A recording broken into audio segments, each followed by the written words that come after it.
పెళ్ళైనా పండగైనా వేడుక ఏదైనా పట్టు చీరల ప్రత్యేక వేదిక వారాహి సిల్క్స్.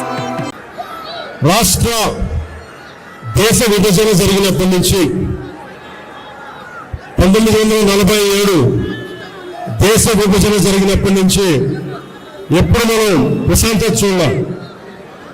అడ్డగోలుగా లక్షలాదిని నరికేసేటప్పుడు పాకిస్తాన్ విభజనప్పుడు ఆ రోజు నుంచి ఈ రోజు దాకా ఏదో ఒక సందర్భంలో వాళ్ళ దేశాన్ని పాకిస్తాన్ని వాళ్ళు ఏలుకోలేక బలపడుతున్న మన దేశం, అభివృద్ధి చెందుతున్న మన దేశం ఎలాగైనా సరే దీన్ని వెనక్కి నెట్టాలి, అభివృద్ధిని ఆపాలి అనే ప్రయత్నాలు పాకిస్తాన్ కొన్ని దశాబ్దాలుగా చూస్తున్నాం.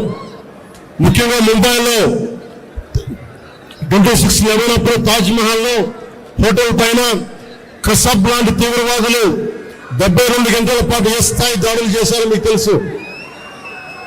అలాగే బాంబే పేలుళ్ళు కానీ, కోయంబత్తూరులో బాంబే పేలుళ్ళు కానీ, అలాగే గోకుల్ చాట్ కానీ, గోకుల్ చాట్ పేలుళ్ళు కావచ్చు, లుంబిని పార్క్ పేలుళ్ళు కావచ్చు, జామా మస్జిద్ పేలుళ్ళు కావచ్చు, వీటన్నిటికీ వెనక పాకిస్తాన్ హస్తం ఉంది. మనం ఈ రోజున విజయవాడలో కూర్చొని, ఆంధ్రప్రదేశ్లో కూర్చొని మనం ఇట్లా తిరగలుగుతున్నామంటే జమ్మూ కాశ్మీర్లో కానీ, హర్యానాలో కానీ, రాజస్థాన్లో కానీ, సరిహద్దు రాష్ట్రాలు ఏవైనా సరే ఇంత ప్రశాంతత ఉంది.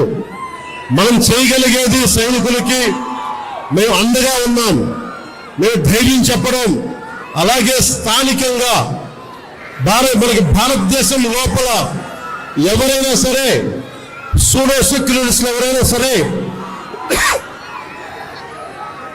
సెక్యులరిజం పేరు మీద సూడో సెక్యులరిస్ట్ వాదులు ఇది భారతదేశ ఆర్మీని కానీ, డిఫెన్స్ ఫోర్సెస్ ని కానీ బలహీనపరిచే విధంగా, కించపరిచే విధంగా అలాంటి వ్యాఖ్యలు చేస్తే మటుకు మనందరి కర్తవ్యం వాళ్ళకి బలమైన జవాబు చెప్పడం.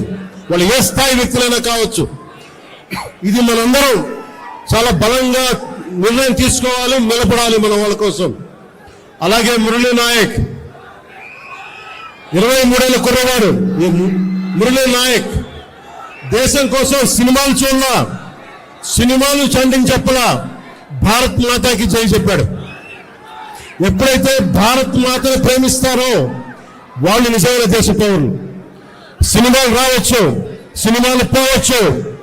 మొన్న టీవీ ఇంటర్వ్యూలో కూడా చెప్పా, సెలబ్రిటీస్ ఎవరు మాట్లాడలేదు, హీరోలు ఎవరు మాట్లాడలేదు, బాలీవుడ్ హీరోస్ ఎవరు మాట్లాడలేదు అంటే వాళ్ళెవరు కూడా దేశాన్ని నడిపే వ్యక్తులు కాదు. They are mere entertainers, they are good performers.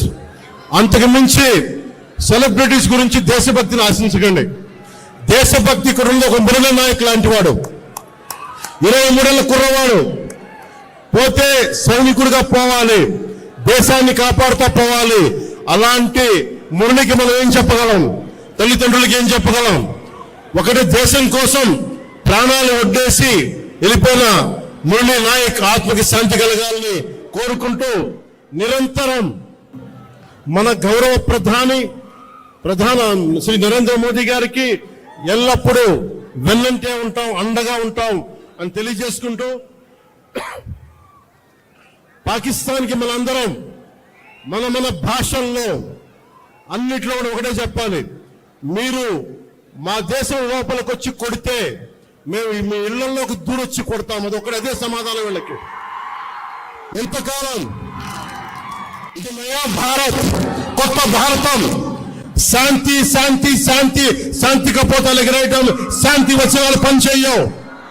సహనం సహనం సహనం, సహనంతో చేతులు కట్టేశారు. చాలు, మా ఇళ్లలోకి దూరొచ్చి కొడితే మీ సరిహద్దుల లోపలికి వచ్చి దూరి కొడతాం. పాకిస్తాన్కి ఇదే మా అందరం బలంగా చెప్పాల్సింది. అందరికీ ధన్యవాదాలు తెలుపుకుంటూ ఒకసారి మురళీ నాయక్ ఆత్మకి శాంతి కలిగేలా మనందరం ఒక అమర్ రహే చెప్దాం. మురళీ నాయక్,